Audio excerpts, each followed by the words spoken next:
अस्सलाम वालेकुम भाई, क्या आप जानते हैं कि आप 30 से 35 लाख रुपए की प्रॉपर्टी के मालिक हैं? मालूम है बात आपको? और अगर आपको ये बात मालूम है तो आपको मालूम है वो प्रॉपर्टी कहां है जो आप 30 से 35 लाख रुपए की मालिक हैं? और आपको अगर ये पता लगे कि आप 30 से 35 लाख रुपए की प्रॉपर्टी के तो मालिक हैं, लेकिन उस पर किसी ने कब्जा कर लिया है, तो क्या आप चुपचाप घर में बैठेंगे या कोई कानूनी एक्शन लेंगे? अगर आप चुपचाप घर में बैठेंगे तो ये फिर वीडियो आपके लिए नहीं, आप मत देखिए इसे, आप शेयर भी मत करिएगा इसे। लेकिन अगर आप उन वाले लोगों में से हैं जो ईमान के पहले, दूसरे और तीसरे दर्जे में से कोई से भी दर्जा रखते हैं, यानी कि आप लीगल एक्शन लेने में सक्षम हैं या लीगल एक्शन लेना चाहेंगे, या आप कम से कम जो लीगल एक्शन लेने में सक्षम है उनके पास तक उस बात को पहुंचाएंगे, तो फिर वीडियो आपके लिए है। आप 30 से 35 लाख रुपए की प्रॉपर्टी के मालिक हैं, ये बात मैं कह रहा हूं जस्टिस सच्चर की रिपोर्ट के आधार पर। जस्टिस सच्चर ने अपनी रिपोर्ट में कहा कि रेलवे के बाद, डिफेंस के बाद में जो दिल्ली वक्फ, जो हमारे मुल्क का वक्फ बोर्ड है, वो सबसे ज्यादा प्रॉपर्टियों का मालिक है।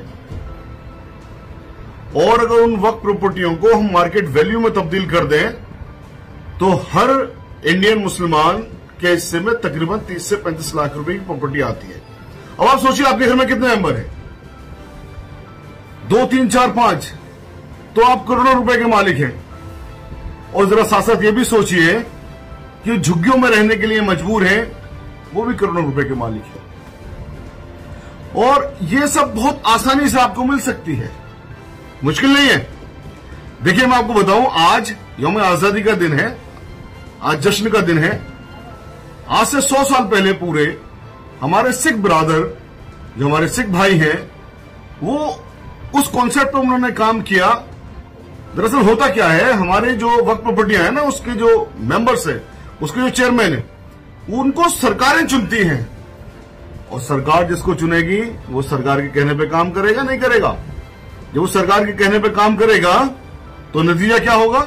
यानी कि जो पॉलिसी सरकार को सूट करेगी वो उस पॉलिसी पे काम करेगा, चाहे फिर प्रॉपर्टियां बिक जाएं, प्रॉपर्टियां कब्जा हो जाएं, चाहे वो रिलायंस का मालिक उस पर अपना महल बनाए, कोई मतलब ही नहीं है, क्योंकि सरकार ने जिसको अपॉइंट करना है वो सरकार का चमचा है, इसमें कोई शक की बात नहीं है। सरदारों की प्रॉपर्टियां भी ऐसे ही लूट रही थी 1920 से पहले। उनके बोर्ड को भी, उनकी जो गुरुद्वारों की प्रॉपर्टी है, उनकी जो श्राइन प्रॉपर्टी है, उनको मैनेज करने के लिए भी सरकार ही अपॉइंट करती थी लोगों को। सरदारों ने आंदोलन चलाया 1920 में, 5 साल आंदोलन चलाया, 1925 में वो लोग कामयाब हुए। तो ब्रिटिश सरकार झुकी और ब्रिटिश सरकार ने कहा कि भैया हम अपॉइंट नहीं करेंगे आपके लोगों को, अब जो आपकी डिमांड है वो आप खुद ही अपॉइंट करिए। तो उनको दे दिया election.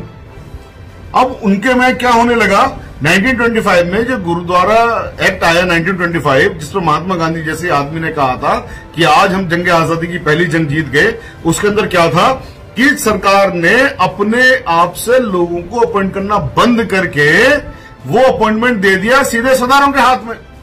Ward level, block level, city level, district level, state level, national level, सारे लेवल पर उनके इलेक्शन होने लगे। उनके लोग उस इलेक्शन में पार्टिसिपेट करने लगे। उनके लोग उन लोगों को इलेक्शन जिताने लगे जो उनकी प्रॉपर्टियों की हिफाजत कर सकें, जो उनकी प्रॉपर्टियों से कुछ कमा के सरदारों का कुछ भला कर सकें। कर्जाए हंसना हमारा कॉन्सेप्ट है ना, मगर देखो उन लोगों ने उसको अप्लाई किया, क्योंकि उन लोगों ने अपनी वक्त प्रॉपर्टियों को, अपनी जो गुरुद्वारों की प्रॉपर्टी उनको मैनेज कर लिया उस इलेक्शन के जरिए। तो भाई आप कब जागेंगे? 100 साल से ज्यादा का वक्त हो गया,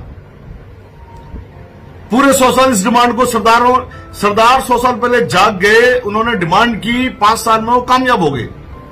हम 100 साल बाद डिमांड भी नहीं कर रहे।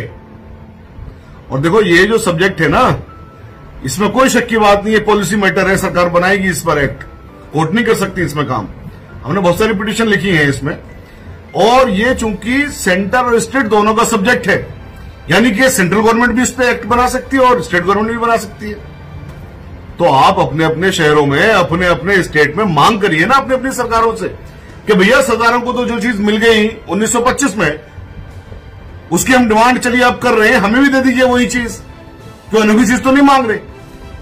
इलेक्शन कमीशन है सरदारों का, उनका इलेक्शन होता है बाकायदा, और नतीजा ये होता है कि उनके वार्ड में भी चूंकि कमेटी बनी हुई है, डिस्ट्रिक्ट में कमेटी बनी हुई है, शहरों में कमेटी बनी हुई है, स्टेट में बनी हुई है, नेशनल लेवल में बनी हुई है, उनकी एक भी इंच को कोई खुर्द बुर्द करने की सोच नहीं सकता।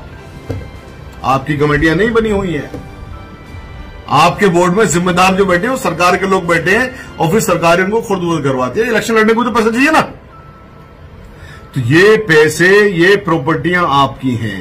आप यकीन जानिए, अगर आपने इनको आजाद करवा लिया, आपने सिर्फ वक्फ बोर्ड की जो लोग होते हैं उसके अंदर आपने अपने आप उनको डायरेक्ट इलेक्ट करवाने का एक्ट पास करवा लिया, तो आप 30 से 35 लाख रुपए की प्रॉपर्टी के मालिक होंगे। और यकीन जानिए, हिंदुस्तान के हर शहर में एक एम्स से अच्छा hospital, engineering college, medical college और बहुत सारे वैसे छोटे कॉलेजेस 12th लेवल तक के, पॉली क्लिनिक, नर्सरी कॉलेज, ये वक्फ बोर्ड की तरफ से बनाए जाएंगे। और जब ये होगा तो पूरा देश तरक्की करेगा, पूरा देश आगे बढ़ेगा, पूरी दुनिया में सबसे ज्यादा ताकतवर होंगे हम लोग, पूरे देश का हम बजट फाइनेंस कर सकते हैं, बेरोजगारी बिल्कुल भी नहीं रहेगी।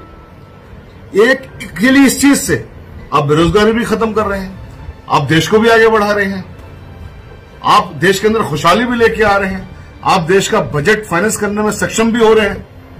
भाई एक इस जरा सी चीज पर, तो अगर आपके अंदर जरा सी भी ये चीज है कि आप में ईमान का कोई सा भी दर्जा है मेरे दोस्त, तो प्लीज इस वीडियो को शेयर करें और लोगों से डिमांड करें कि वो सरकार पर प्रेशर बनाएं। हम जल्दी ही इंशाल्लाह एक नेशनल प्रोग्राम के साथ आपके सामने आएंगे। एक नेशनल मूवमेंट भी इस पर चलाने की जरूरत हो सकता है पड़े, अगर कोई सरकार नहीं जागी तो उसमें भी हमारे साथ रहिएगा। मेरा नाम शाहिद अली है, मैं पेशे से वकील हूं। दिल्ली की सुप्रीम कोर्ट, हाई कोर्ट और तमाम यहां पर सब जगह वकालत करते हैं हम लोग। और यूनाइटेड मुस्लिम फ्रंट नाम का एक हमारा फ्रंट है जिसका मैं नेशनल प्रेसिडेंट हूं।